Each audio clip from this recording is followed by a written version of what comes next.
नमस्कार, मैं अशोक जांगीर। एग्रीकल्चर के अंदर कई सारी ऐसी कंपनीज है हमारे राजस्थान में जो कि बहुत अच्छा काम कर रही है। फार्मर्स से हमें काफ़ी समय से फीडबैक मिल रहे थे।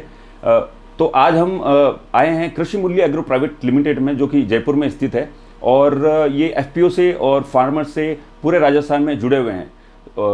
आज हम अभिषेक जी और मंजीत जी, जो कि इसके फाउंडर्स हैं, इनसे हम बातचीत करेंगे। तो आइए जानते हैं कृषि मूल्य के बारे में, किस तरह से ये शुरू हुआ और किस तरह से ये फंक्शनिंग करते हैं और किसानों को क्या क्या फ़ायदे हैं। तो नमस्कार मंजीत जी। नमस्कार सर। तो आप बताइए किस तरह से आपकी ऑर्गेनाइजेशन को आपने शुरू किया, कब किया, और क्या क्या आप जो है वो अपनी सर्विसेज में दे रहे हैं। देखिए, हमारे ऑर्गेनाइजेशन जो शुरुआत हुई इसकी वो 2020 में हुई है, इसकी दिसंबर में जी। हम उस समय ये उद्देश्य लेके आए थे, जो हमारी पर्सनल पीड़ा थी, हम उससे इस चीज़ को लेके बाहर आए हैं। मतलब अगर हम किसानी में अगर कोई भी जुड़ा हुआ है किसी भी रूरल सेक्टर में, तो उसको पूरी किसानी के जो प्रोसेस है उसको पूरा करने के लिए 17 से 20 वेंडर की ज़रूरत लगती थी। तो एक किसान के अगर आप नज़रिए से देखें तो ये बहुत बड़ा टास्क हो जाता है। ना तो वो सही रेट में सही टाइम पे कोई माल उठा पाता है और अपनी खेती को प्रॉफिटेबल बना पाता है। इस तरह से हमने एक 1 पॉइंट सॉल्यूशन यहाँ पे स्टार्टिंग किया। जो किसानों को जो समस्या है उसको परचेज करने में होती है, जो खेती के लिए आवश्यक है, इनपुट्स हैं। अच्छा, आउटपुट के लिए क्या है सर कि मंडी बनी हुई है, लेकिन इनपुट के लिए ऐसी कोई मंडी नहीं है जहाँ पे वो एक जगह जाके सारी चीज़ें ले सके अपने पूरे ज़रूरत की जी, और सही समय पे ले सके। तो उस चीज़ों को हम पूरा करने के लिए कृषि मूल्य आया था सामने। हमने पहले 2 सालों में 14,000 किसानों के साथ काम किया है। अच्छा। जो हमारे एप्लीकेशन के प्लेटफॉर्म पे लाइव थे, जिनकी हमने पर्सनल परेशानियों को समझा, और उसके बाद हमने इनपुट सेंटर्स के थ्रू डिस्ट्रीब्यूशन शुरू किया।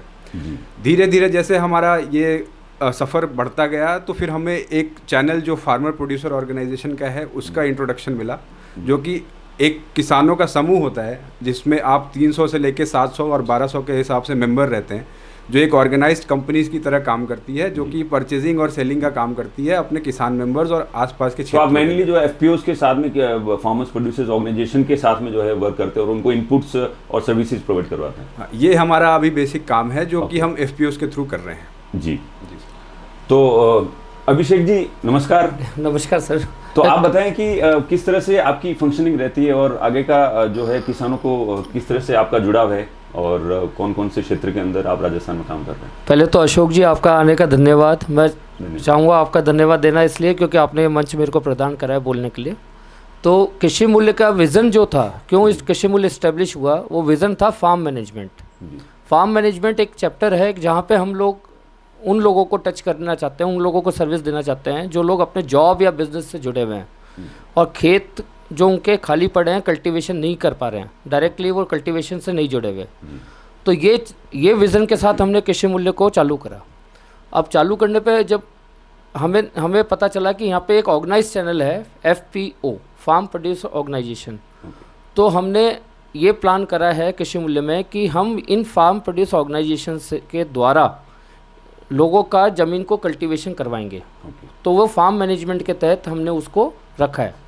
इसको शुरू करने के लिए हमने हमारे खुद के रिटेल काउंटर खोले, जहाँ से हम इनपुट सप्लाई करते हैं। एक छत के नीचे सभी प्रकार के इनपुट जो हार्वेस्टिंग से पहले किसान को चाहिए वो हम उपलब्ध कराते हैं। इसको उपलब्ध कराने के लिए हमने हमारे जब रिटेल काउंटर खोले तो काफ़ी सारे FPOs को भी इसकी आवश्यकता पड़ी कि एक ही जगह से पूरा सामान मिल जाए तो कैसा रहेगा। तो उसके साथ हमने हमारी सर्विसेज एक्सटेंड करी और FPOs को सप्लाई देना चालू करा। अब हम FPO मैनेजमेंट में भी आ गए हैं।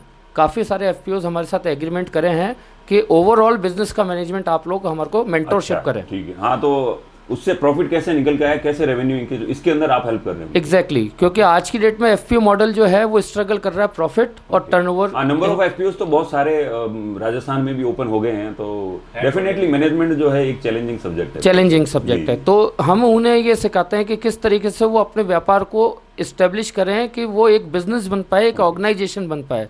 वर्टिकल सिस्टम कैसे होना चाहिए, इनपुट कैसे होना चाहिए, आउटपुट कैसे होना चाहिए। आप जो है उनको इनपुट्स भी प्रोवाइड करवा रहे हैं बेस्ट कंपनीज, बेस्ट प्राइस के अंदर, और उनको जो है मैनेजमेंट के अंदर हेल्प कर रहे हैं अलग अलग तरीकों से, जिसके अंदर एक आपने बहुत अच्छी चीज़ बताई। आपने एक इनोवेटिव जो चीज़ की, अनइरिगेटेड जो लैंड है उसको इरिगेशन करने के लिए आप टाइप्स करवा रहे हैं। बिल्कुल, जो लैंड के ऑनर्स हैं जिनका लैंड कल्टीवेट नहीं हो रहा है और जो FPOs है उनका आपस के अंदर एग्रीमेंट करवा के बिल्कुल सर।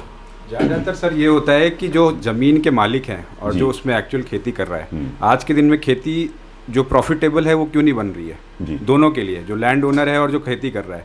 एक तो ज़मीन की साइज़ छोटी होती जा रही है जैसे जैसे जनरेशन कम होता जा रहा है, और दूसरी बात ये हो रही है कि जो लैंड ओनर है उसको पड़ी नहीं है जनरेशन के साथ कि अगर आप हैं, आपके पिताजी होंगे, वो जिस तरह से खेती में लगे हुए हैं, आप उस तरह से लगे हैं कि नहीं, ये बहुत लोगों के ऊपर चैलेंज है।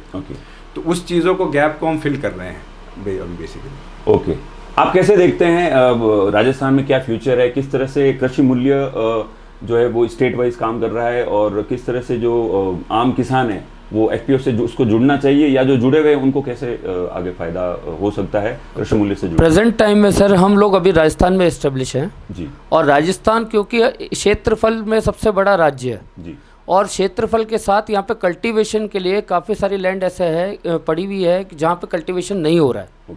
तो इसलिए हमने राजस्थान से स्टार्ट करना पहले सोचा। यहाँ से माइग्रेशन भी बहुत ज़्यादा हुआ है, सन 1960 से ही माइग्रेशन यहाँ से हुआ है। तो कोलकाता, मुंबई, काफ़ी सारी मेट्रो सिटीज़, इवन फॉरेन में भी ऐसे लोग हैं जिनकी ज़मीन यहाँ पे है बट वो लोग यहाँ पे कल्टीवेशन नहीं करा पा रहे हैं। तो ये सर्विसेज उनके लिए भी है। तो वो हमारा सोर्सिंग पॉइंट हो गया लैंड सोर्स करने का, और एफपीओ हमारा कल्टीवेशन करेगा, तो वो हमारा सर्विस प्रोवाइडर हो गया। अच्छा। इन दोनों को एक मंच पे लेकर आना, इसके लिए हमें एक एप्लीकेशन भी डेवलप कर रहे हैं जो आज की डेट में बेसिक इन्फॉर्मेशन एप्लीकेशन है। आगे उसका प्लेटफॉर्म पूरा तैयार करना है हमारे को। अच्छा। तो एफपीओ के साथ हमने काम करते हुए देखा कि आज इनके साथ फार्म मैनेजमेंट हम लोग अच्छी तरह कर सकते हैं, क्योंकि ये लोग ऑर्गेनाइज वे में काम कर सकते हैं। एक प्राइवेट लिमिटेड कंपनी रजिस्टर्ड है। एक ही कंपनी के अंदर 500,000 किसान जुड़े हुए हैं। बिल्कुल। तो अगर हम एक लैंड बैंक तैयार कर पाए जहाँ पे एक एफपीओ के अंडर में 1000 बीघा ज़मीन, जिसे बोलते हैं करीबन 750 हेक्टेयर के आसपास की ज़मीन, एकड़ सॉरी, अगर उनके पास लैंड बैंक होता है तो एफपीओ का एडिशनल इनकम भी हम लोग करा सकते हैं। आगे जो फ्यूचरिस्टिक अप्रोच है गवर्नमेंट ऑफ इंडिया का भी, वो है कार्बन क्रेडिट। ओके।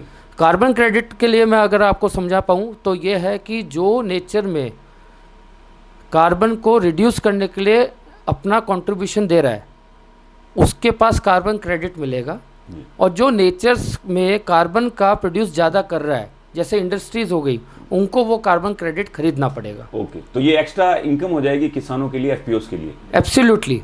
अगर उसका एक कार्बन क्रेडिट का आज की डेट में वर्ल्ड वाइड बाजार में भाव है $10, $8 से $10 पर टन। तो एक किसान का ये एडिशनल इनकम हम करके दे सकते हैं, क्योंकि हमारे पास अकाउंटेड लैंड बैंक होगा, प्रूवन लैंड बैंक होगा, जहाँ पे हम ओनरशिप प्रूव कर सकते हैं। तो ये मोटिव के साथ हम लोग आगे बढ़ रहे हैं। इसी मोटिव के तहत हम लोगों ने जो एफपीओज हैं उनको डीलरशिप भी अलॉटमेंट करवाया है काफ़ी सारे प्रोडक्ट्स का, और आने वाले टाइम में हमारा ये है कि वो एक तरीके से सिंगल प्लेस स्टोर होगा जहाँ पे आपको एंड टू एंड सारे सॉल्यूशन मिलेंगे। इवन किसानों को अगर फाइनेंस की भी रिक्वायरमेंट है तो वहाँ पे बैंकर्स एंड फाइनेंसर्स को हम लोग अप्रोच करवाएंगे कि वहाँ के जो एफपीओ के किसान हैं वो फाइनेंस की उपलब्धता भी उनको हो पाए। इसके साथ ही अब उनका जो आउटपुट प्रोड्यूस है उसके लिए एफपीओ स्टोर करके हम लोग अर्बन एरिया में खोलना चाहते हैं, क्योंकि आज की डेट में जो कमी है वो है प्योरिटी की।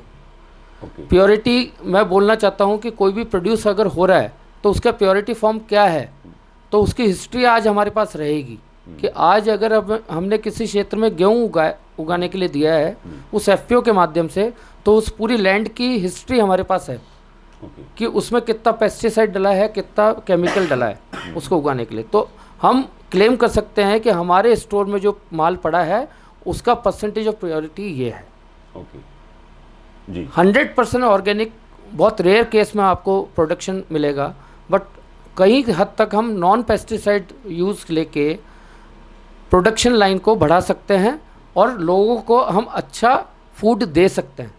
ये हमारा मोटिव है। तो मैं आज जो स्टार्टिंग में बैठा हूँ, मैं इनपुट में बैठा हूँ और मुझे आउटपुट में एफपीओ स्टोर्स तक जाना है। तो मेरा पूरा मॉडल जो है एंड टू एंड इस तरीके से वर्कआउट करेगा जी। और तो राजस्थान से दूसरे एफपीओ आपसे जुड़ते हैं तो किस तरह से जुड़ सकते हैं, और मोटा मोटी क्या बेनिफिट उनको हो सकता है, क्या कॉस्टिंग में या बजट में शुरू कर सकते हैं? एक छोटी बहुत अच्छा सवाल है। आज की तारीख में एफपीओ के पास स्ट्रगल है कि उनका सीईओ या बोर्ड ज़्यादा है। मैंने भी ऑब्जर्व किया है कि अक्रॉस जो एफपीओज है ज़्यादातर जो स्ट्रगल कर रहे हैं और इनकम नहीं जनरेट हो पा रही है या फिर वो ज़्यादा फ्रूटफुल नज़र नहीं आ रहे, तो उसमें कैसे आप हेल्प करेंगे कृषि मूल्य? आज जो भी सीईओ और बोर्ड अपॉइंट होता है एफपीओ में, वो कहीं ना कहीं एग्रीकल्चर को तो जानते हैं, पर एग्रीकल्चर बिजनेस को वो लोग इनएक्सपीरियंस है, अनएक्सपीरियंसड है। तो हम उनको पहले तो एक्सपीरियंस देते हैं। तो हमारे से अगर किसी एफपीओ को जोड़ना है तो उसका बोर्ड और उसका सीईओ के साथ हम लोग मीटिंग करते हैं। मीटिंग करके हम हमारे बेनिफिट्स उनको बताते हैं। हम बताते हैं उनको प्रोजेक्शंस कि आप यहाँ तक हम आपको पहुँचा सकते हैं in terms of business and profitability और एक्सपेंशन टू।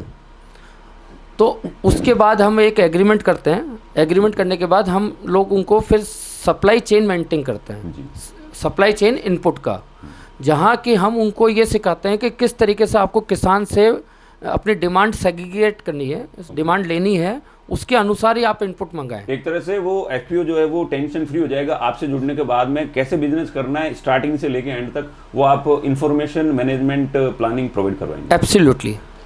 तो अल्टीमेटली सर वो कंपनीज एक्ट में तो रजिस्टर्ड होती है एफपीओ, लेकिन कंपनीज की तरह काम नहीं करती है। वो एक शॉप बन के रह जाती है किराने की। तो बीच का बहुत बड़ा गैप है, उसको आप दूर करेंगे। बीच का जो वो कंपनी बनने का जो उनका सफ़र है, जो एक्चुअल उनको बिजनेस करना चाहिए, वो हम पूरा कर रहे हैं उनके साथ रहे। ओके, बहुत बहुत धन्यवाद अभिषेक जी, मंजीत जी। और आज बहुत सारी इंफॉर्मेटिव यहाँ पे हमें नॉलेज मिला है और आशा करते हैं कि जो व्यूअर्स हैं हमारे वो इस इंफॉर्मेशन से कृषि मूल्य से जुड़ेंगे, एफपीओज जुड़ेंगे और इसको एक प्रॉफिटेबल बिजनेस मॉडल की तरह डेवलप कर पाएंगे। बहुत बहुत धन्यवाद। आपका भी बहुत बहुत धन्यवाद अशोक जी। और मैं चाहता हूँ कि हमारे बीच में जो आपका भी बहुत बहुत धन्यवाद अशोक जी। मैं चाहता हूँ हमारे बीच में जो भी वार्तालाप हुआ है जी, आप मैक्सिमम टू मैक्सिमम ज़्यादा से ज़्यादा किसानों और एफपीओ तक पहुँचाएं। बिल्कुल बिल्कुल, जिससे कि उनको ये नॉलेज हो कि ऐसी कोई कंपनी है जो ये हेल्प करने को तैयार है। ओके, बहुत बहुत धन्यवाद। Thank you so much.